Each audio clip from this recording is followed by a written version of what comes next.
Pastor Steve here at Hillview Heights Church says the church's goal is to be a servant to the community by taking a look under the hood to provide free oil changes to single mothers. As a gun owner, knowing how to use your weapon is one of the most important parts of gun safety. Justin, this is usually a place of happiness and worship, but today, behind these doors, everything changed after Ethan Buckley allegedly stabbed his father in the neck with a knife during service. Now, details are limited as police are still investigating the scene. We will have more whenever it becomes available. Reporting at Hillview Heights Christian Church in Bowling Green, I'm Krista Garrison. The Luck of the Irish is right here at Preservation in Bowling Green. And from what everybody says, it's magically delicious. For News Channel 12 in Bowling Green, I'm Krista Garrison. Parents worry about what their children may come in contact with when they touch things in public areas and how that might spread disease without vaccinations.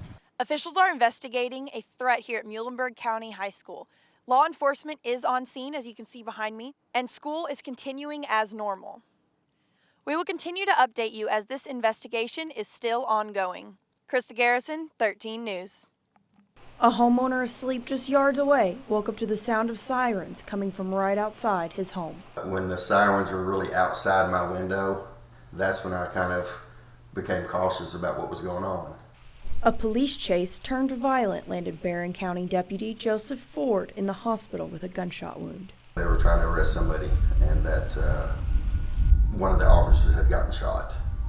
It began with a police chase down the Louis B. Nunn Parkway all the way into a residential area in an alleyway between two homes.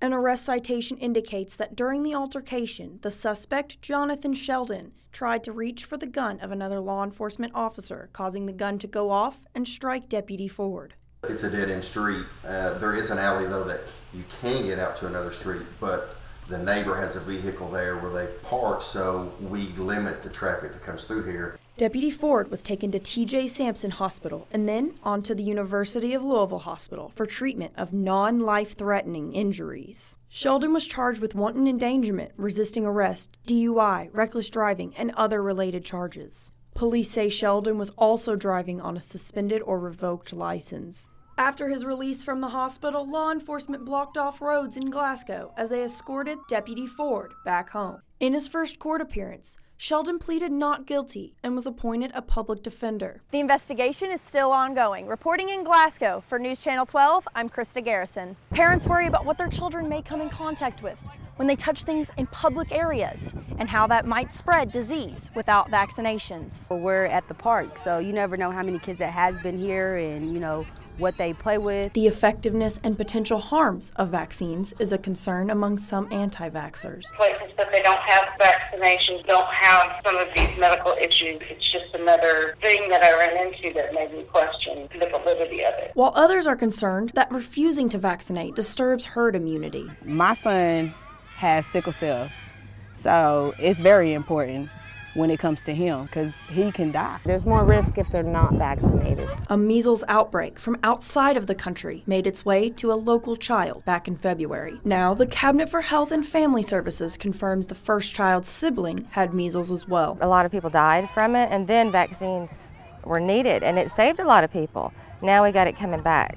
Measles is a very contagious disease. The virus spreads through the air when an infected person coughs or sneezes. The disease shows symptoms starting with a fever, cough, runny nose, and red eyes, followed by a rash of tiny red spots, which start at the head and spread to the rest of the body. The CDC recommends that children get 2 doses of the MMR vaccine. The first dose at 12 to 15 months of age, and the second dose at 4 to 6 years of age. Much of the concern about vaccines is of what they contain and how that affects your body. In my opinion, is putting cancer-causing cells into your body, and it also brain damaging, hence the study of autism due to vaccination. You can't believe everything you read on the internet. Reporting for News Channel 12, I'm Krista Garrison. April is Sexual Assault Prevention Month here in Kentucky. Sexual violence isn't okay, and we're not going to stand for that within our communities. It's not just one person's issue. It's not just one person's problem. It's a whole community. And until we come behind that community, until we can stand up and say, hey, I believe you, this is not okay, then we're not going to ever eradicate this problem. Last year, during Sexual Assault Prevention Month, I wasn't able to be really vocal about it because it was so recent after my assault. And this year, I just feel really confident and empowered to do something.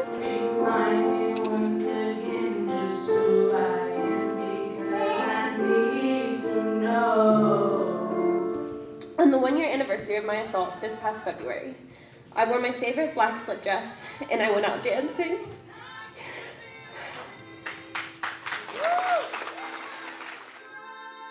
Allowing myself to feel joy has often felt revolutionary. There's a lot of serious, painful, complicated work to do if we're going to end rape culture. But if we're going to sustain ourselves, if we're going to live in spite of our oppressors, then we must laugh too.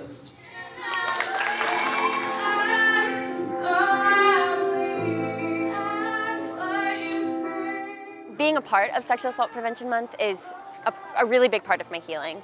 Trauma that someone goes through with sexual violence is pretty extreme, and we know it doesn't just affect them, it also affects their friends and family, and so we open our doors up to them as well.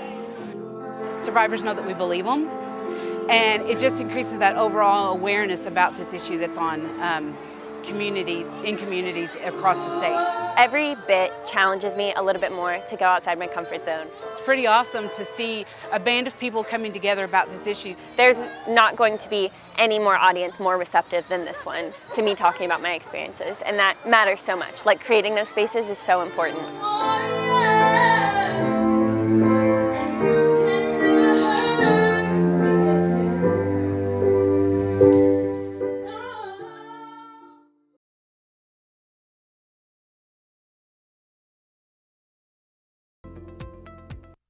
According to Data USA, more than 36% of Bowling Green residents are under the age of 25. WKU senior Francis Wilson is trying to carve out a space for the city's youth. On Tuesday, a panel of inspiring youth talked about their experiences, their struggles, and their inspirations, all over a cup of coffee. Wilson hopes the event can start a meaningful and well-needed discussion in the community. Youth present a dynamic challenge for Bowling Green that we have yet to solve. And I think this event is hopefully the first step in trying to solve that problem. For more on the event, check out our full story on our website. Austin Burks is back with one last look at our forecast. Well, this weekend is going to set up to be very nice outside. You know, we've had a lot of rain in the past few weeks, so this week and next week is going to be, you know, really nice outside. So I'm excited about that. I know we got a baseball game tonight, so yeah, it's we going to do. be very nice conditions for that. So I'm just glad that the rain's kind of been over. We've had 3 sunny days in a row. Well, we're about to get like 7. Well, I would say about 7 more days in a row. So it's gonna be a nice change for the next week. Spring is finally here. It's good to finally have. You're right. It's good to finally have some sunny days here in Bowling Green. Yeah, I think it's the first time we've had this many days in a row of sun in like months. I think this is our first time we've had sun like this since last year, actually. So I'm excited for the change. Well, that's all the time we have for this afternoon. Thanks for making Your News Channel 12 your source for news. Have a great weekend.